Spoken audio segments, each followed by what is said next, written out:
Hello students, आज financial management का हम नेक्स्ट लेक्चर करेंगे। प्रीवियस लेक्चर में मैंने कॉस्ट ऑफ कैपिटल के अंदर आपको कॉस्ट ऑफ इक्विटी में डिविडेंड वैल्यूएशन अप्रोच के 3 केसेस करवा दिए थे। फर्स्ट केस करवाया था constant dividend, no growth no decline. Second, dividend valuation approach, constant growth in dividend every year. Third, dividend valuation approach, constant decline in dividend rate every year. ये 3 case मैंने आपको करा दिए थे। जो मेरा फोर्थ केस है बहुत इंपॉर्टेंट, डिविडेंड वैल्यूएशन अप्रोच के अंदर ही फोर्थ केस जो है that is dividend valuation approach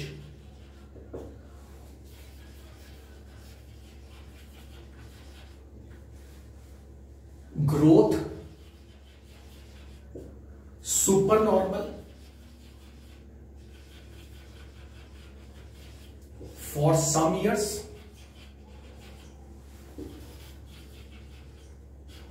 and then stable growth forever।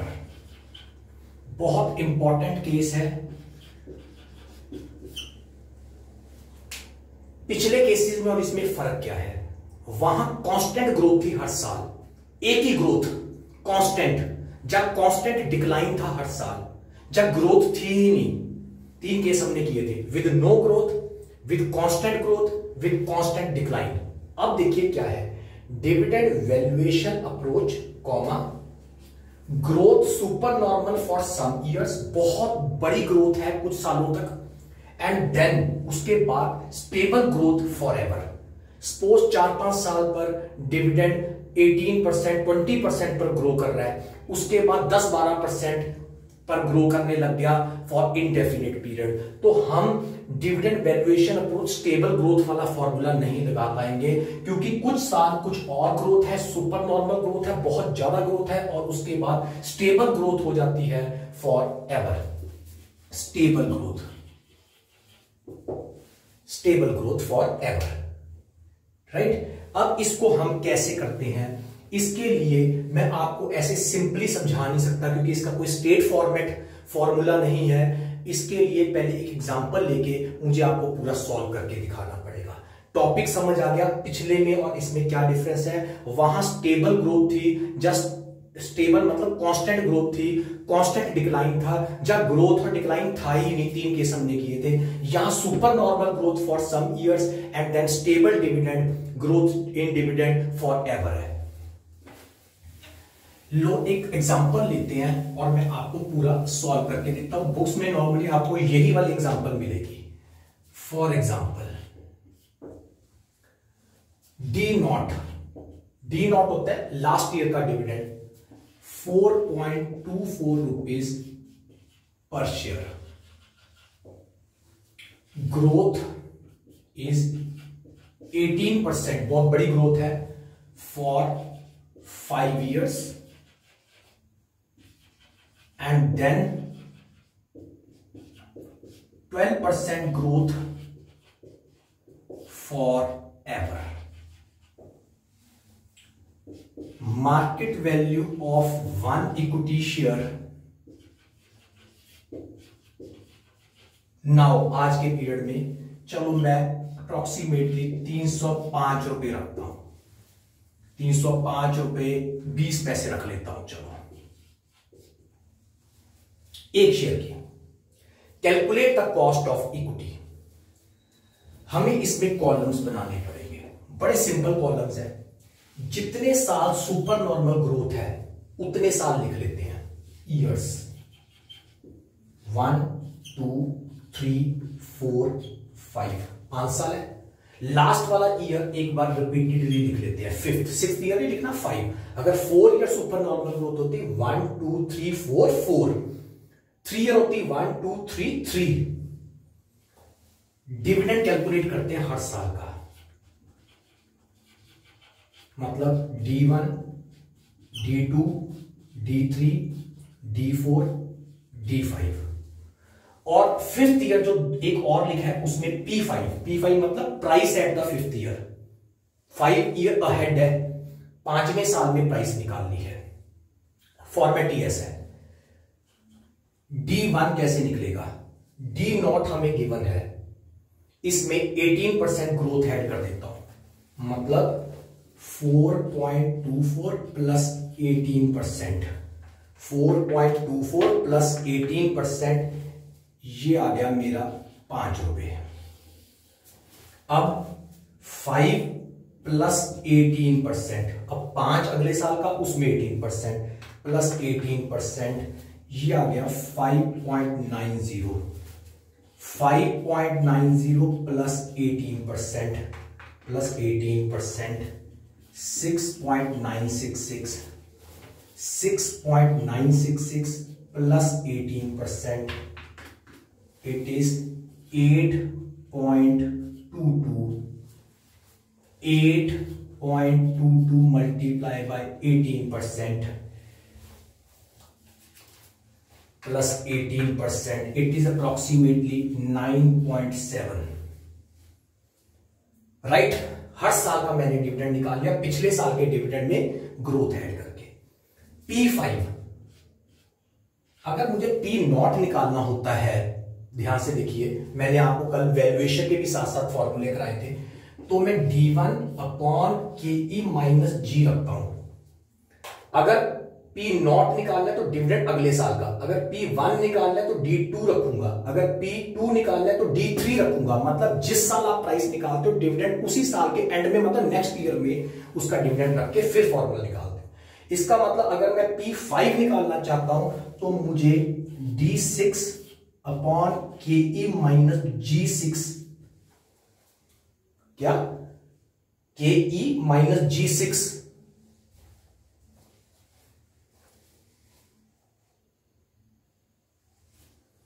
अगर मुझे प्राइस फोर्थ ईयर की निकालनी होती तो D5 upon KE minus G5,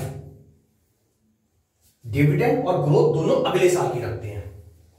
अब ये कैसे निकलेगा, यहां निकाल रहा हूं, D6 D5 निकल गया, इसमें अब 12% ऐड होगा, क्योंकि अगली बार ग्रोथ 18 नहीं है 12% है सिक्स्थ ईयर में, तो 9.7 प्लस 12%, 10.86 अपॉन KE मुझे निकालना है, यही तो मुझे फाइंड आउट करना है, calculate the cost of equity. G6 मेरे पास है माइनस 0.12, 12% मतलब 0.12। KE मैं कुछ भी एज्यूम कर लेता हूं, ऑब्वियसली 12 से ज्यादा ही एज्यूम करोगे, क्योंकि 12 से कम करोगे तो नेगेटिव फिगर आ जाएगी। मैं 14% एज्यूम कर लेता हूं, 0.14 डिवाइडेड बाय 0.02, ये आ गया मेरा 543। अब मैं प्रेजेंट वैल्यू टेबल देखूंगा, किस परसेंटेज पर, जो आपने KE एज्यूम किया है उसी पर, एट 14%, 1 रुपये की वैल्यू 14% पर हम देख लेते हैं। अब आपके पास प्रेजेंट वैल्यू टेबल है, ये आपको कई चैप्टर्स में सिखा दिया मैंने, कैसे देखते हैं। 0.87, 14% पर 877, 0.769, 0.674, 0.592, 0.519, 0.519, क्योंकि दोनों फिफ्थ ईयर के हैं, इनकी प्रेजेंट वैल्यू चेक करता हूं मल्टीप्लाई करके।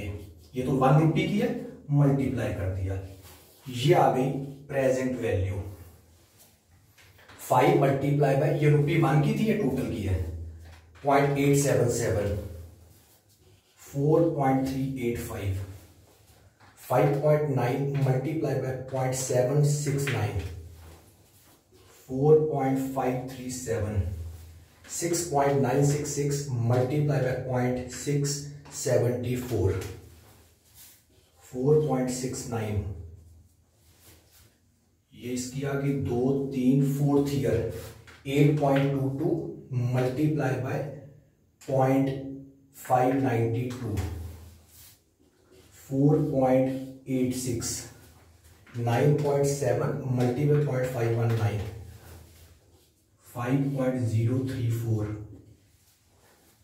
543 मल्टीप्लाई बाय 0.519, 282 अप्रोक्सीमेटली, 281 है, चलो plus 5.034 plus 4.86 plus 4.69 plus 4.537 plus 4.385, it is 305.3।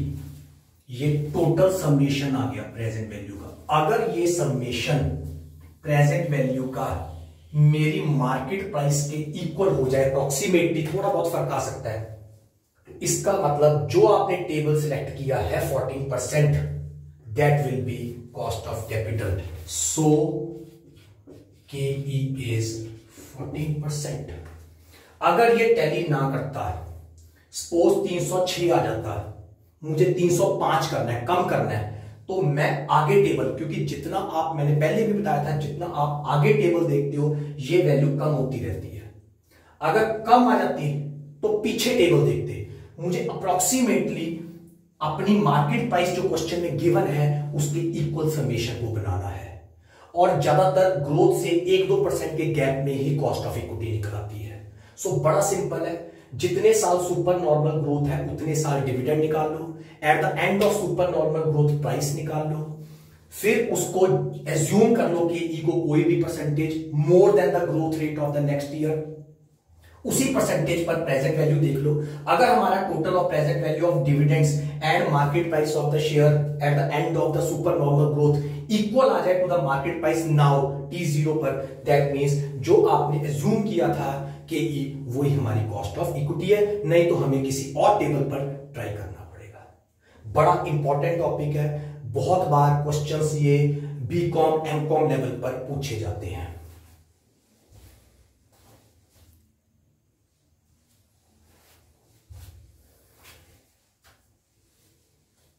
Right,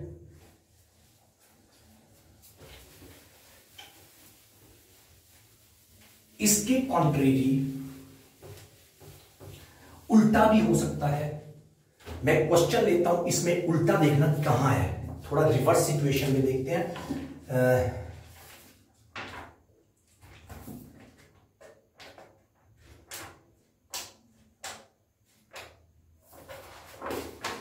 एक क्वेश्चन लेते हैं,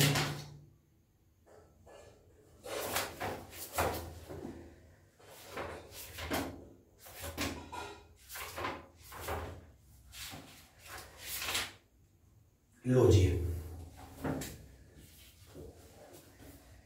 a company expecting to pay a dividend of 4 rupees, P not given है 4 rupees per share, its dividend is expected to grow, growth rate है 15% for 5 years, and after that 10% forever, same हो गया जैसे अभी हमने किया था। 18 की जगह मैंने 15 ले लिया, 12 की जगह मैंने 10 ले लिया, और KE गिवन है 12%। वहां KE निकालना था, मार्केट प्राइस गिवन थी, और यहां पूछ रहा है मार्केट प्राइस निकाल के दिखाओ। सो हर क्वेश्चन में मैं आपको कॉस्ट के साथ साथ market price of the share भी निकाल के दिखा रहा हूं। कल भी मैंने जो 3 केस कराए थे, KE का फॉर्मूला, P का फॉर्मूला, KE का फॉर्मूला, P का फॉर्मूला, तीनों केस में KE का फॉर्मूला और P का formula, constant dividend, constant growth और कांस्टेंट डिक्लाइन के केस में साथ साथ प्राइस भी निकाल के दिखाई थी। आज मैंने KE निकाल दिया, अब प्राइस निकालता हूं। जब KE निकालने तो प्राइस गिवन होगी, जब प्राइस निकालने तो KE गिवन होगा। सिस्टम हुई है, ये आसान है, या हमें कुछ एज्यूम ही नहीं करना, KE गिवन है, बस मार्केट प्राइस निकालनी है। तो ईयर लिख लेते हैं हम 1, 2, 3, 4, 5 एंड 5, लास्ट ईयर सेम बिल्कुल। डिविडेंड ले लेते हैं, 4 है, प्लस इसमें मैं सीधे लिख रहा हूं 4 plus 15%, 4.6 plus 15%, 5.29 plus 15% 6.08 plus 15% 6.99 plus 15% 8.045। अब यहां मुझे निकालना है, ये आ गया D1 D2 D3 D4 D5 सारे आ गए। अब मुझे निकालना है P5, it is D6 upon KE minus G6। D6 अब 8.045 में 10% ऐड करूंगा, 10%, it is 8.849 divided by KE given है 0.12, G6 भी गिवन है 0.10, मैंने कहा ना 2 का ही गैप होता है, डिवाइडेड बाय 0.02, 442। अब मैं प्रेजेंट वैल्यू टेबल देख लेता हूं। एट, यहां अज्यूम करने की जरूरत है, गिवन है 12% पर P1 का, फिर मैं उसे मल्टीप्लाई कर दूंगा तो मेरा आंसर आ जाएगा। 12% का टेबल हम देख लेते हैं। यस, 0.89, 0.79, 0.71, 0.65, 0.56, 0.56। मैं 2 डेसिमल तक ही ले रहा हूं, आप 3 तक भी ले सकते हैं। 4.6 multiply by 0.89, it is 4.094।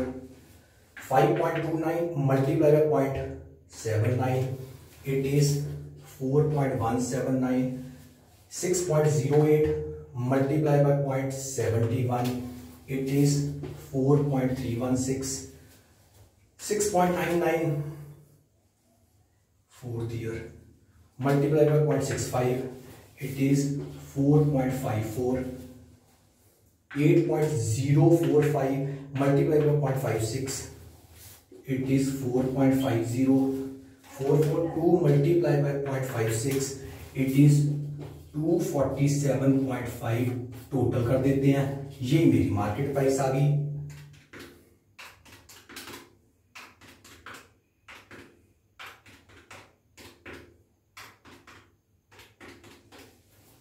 Approximately it is 269.14, अगर 270 के करीब मेरा आंसर आ जाता है, 270 इज द मार्केट प्राइस, तो 269.14 is the market price of the share.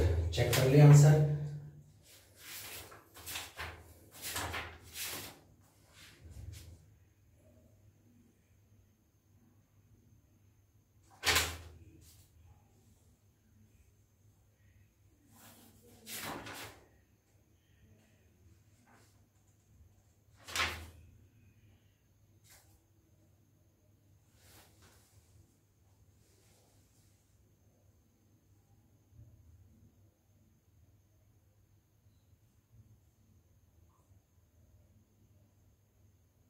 बिल्कुल ठीक है, अप्रोक्सीमेटली 272 दिया, मैं 2 डेसिमल तक ले रहा हूं, आप 3 डेसिमल तक ले लेना, बिल्कुल एग्जैक्ट आ जाएगा। सो बड़ा सिंपल है, दोनों आपस में कॉम्प्लीमेंट्री है। पिछले वाले केस में हमें KE नहीं दिया था, मार्केट प्राइस दी थी, हमने कंपेयर कर ली थी। यहां KE गिवन है, मार्केट प्राइस निकाल ली, कॉलम वही बनेंगे। सो चारों केस हो गए, when no growth no decline is given, constant growth is given, constant decline is given and super normal growth is given. KE भी निकालना आ गया, मार्केट प्राइस भी निकालनी आ गई। जब KE गिवन होगा तो मार्केट प्राइस निकल आएगी, मार्केट प्राइस निकल आएगी तो KE एज्यूम करके उस पर मार्केट प्राइस कंपेयर कर लेते हैं। सेम कॉलम्स है, ईयर्स जब तक सुपर नॉर्मल ग्रोथ है, डिविडेंड, सुपर नॉर्मल ग्रोथ के एंड में प्राइस, फिर KE पर ही हमने टेबल देख लेना है और उसे कंपेयर कर लेना है। नेक्स्ट क्लास के अंदर मैं नेक्स्ट अप्रोच कराऊंगा और फिर हम weighted cost of capital last topic करेंगे। Thank you students, have a nice day.